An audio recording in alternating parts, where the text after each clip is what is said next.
isyan. Bir maşınım var.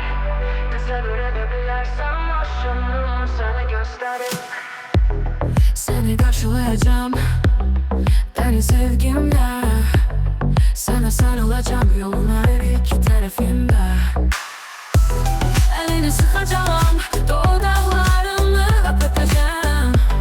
Özümü serbest hissedeceğim. Bu benim sevdiğim hayatta çok da uzak değil. Bu hayatta ben her şeyden razıyım. Benim bir ve maşınım var. Benim bir ve maşınım var. Benim bir ve maşınım var. Maşınımı seninle bölüşebilirim. Gel benimle sana bu hayatta. Ne istesem vereceğim. Sana dünyanı göstereceğim. Yalnız gözlerime bak. Sana bu hayatta her şeyi vereceğim. Seni karşılayacağım. Bir maşınım var. Tasavvur edebilirsen maşınım seni göstereyim.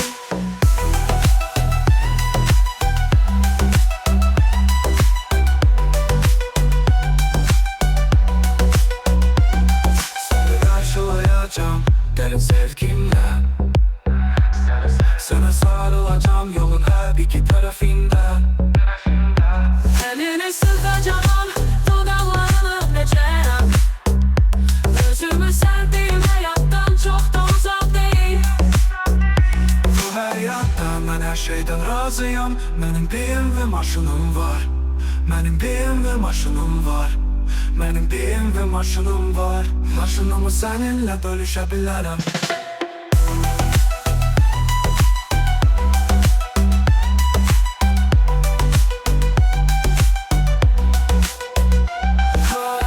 Ben her şeyden razıyım. Benim bir ve maşınım var. Benim bir ve maşınım var. Benim bir ve maşınım var. Maşınımı seninle bölüşebilirim.